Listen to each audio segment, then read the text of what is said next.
বর্দি, শুনতে পাচ্ছ না রাজু কাঁদছে? সেই তখন থেকে রান্নাঘরে কি যে করছে।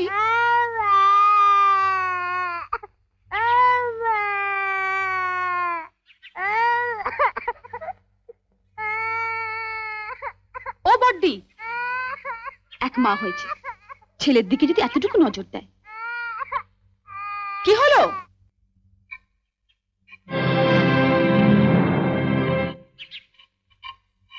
আজকে তো আমাদের বাড়িতে পুঁটি মাছ আসেনি। এই পুঁটি মাছ এলো কোত্থেকে? লতিকাদের বাড়িতে আজ কাজের মেয়েটা আসেনি, ওগুলো কাটতে দিয়ে গেছে। ওর নাকি আজ ঠাকুরপো এসেছে, সে নাকি পুঁটি মাছ খেতে খুব ভালোবাসে। এদিকে তোমার অসুস্থ ছেলে খিদের জ্বালায় কাঁদছে, আর তুমি লতুর ঠাকুরপোকে পুঁটি মাছ খাওয়ানোর জন্য। সব কথাতে এভাবে হেসো না তো। ওঠো ওঠো বলছি।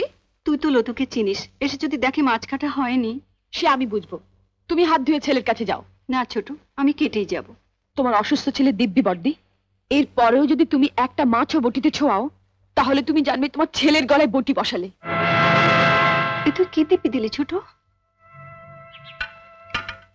ওঠো ওঠো বলছি, এসো।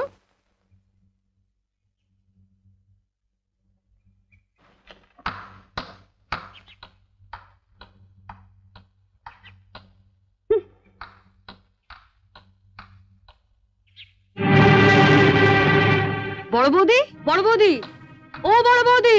বড় বৌদিকে কেন? দরকার আছে। কি দরকার আগে আমাকে বলো। তোমায় কেন বলবো? দরকারটা আমার ওর সঙ্গে। দাঁড়াও, সাগরে পৌঁছতে গেলে তোমাকে যে আগে এই ছোট নদীটা পেরোতে হবে ঠাকুরজি। সাগর? আজ আমিও দেখবো ওই সাগরে কত জল আছে। কি রেলো তু, কি হয়েছে? এত চেঁচামেচি কিসের? দেখো না মা, কতদিন বাদে আমার ঠাকুরপো এলো, বলে একটু পুঁটি মাছ খাবে। আমি সে কখন পুঁটি মাছগুলো কাটতে দিয়ে গেছি, আর তোমার বড় বউয়ের এত সাহস, ওগুলো না কেটে ঘরে খিল দিয়ে বসে আছে। আমি বড়দিকে মাছ কাটতে বারণ করেছি। তুমি বারণ করেছো? হ্যাঁ। কেন? মা, আমরা বাঙালি ঘরের মেয়েরা বিয়ের পর অনেক আশা নিয়ে স্বামীর ঘর করতে এসে ঝিয়ের কাজ করি, এটা আমরা মেনে নিয়েছি।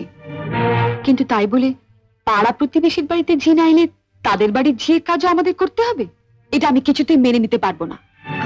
তা লতু পুঁটি মাছ কাটতে পারে না বলেই না? সে কি মা, আপনার মেয়ে পুঁটি মাছও কাটতে পারে না? সেদিন আমি মোচা কাটতে পারিনি বলে আপনি বলেছিলেন এত বড় ধাড়ি মেয়ে হয়েছো, এখনো মোচা কাটতে শেখোনি? তোমার মামি তোমাকে একদিনে কি শিখিয়েছেন? তা মা, আপনার মেয়ে তো কম ধাড়ি হয়নি, এখনো পুঁটি মাছ কাটতে শেখেনি। আপনি কি শুধু ওকে কলাবাজি করতে শিখিয়েছিলেন? শুনলে মা, শুনলে? ঠাকুরপুকে যখন পুঁটি মাছ খাওয়ানোর এতই শখ, তখন মার কাছ থেকে পুঁটি মাছ কাটাটা শিখে নিলেই পারো। আর মাও যদি পুঁটি মাছ কাটতে না জানেন, তুমি রোজ বিকেলে আমার কাছে 4টে করে পুঁটি মাছ নিয়ে আসবে। আমি তোমাকে শিখিয়ে দেবো বটিতে ঘষে ঘষে পুঁটি মাছের ছাল কিভাবে ছাড়াতে হয়। কেমন?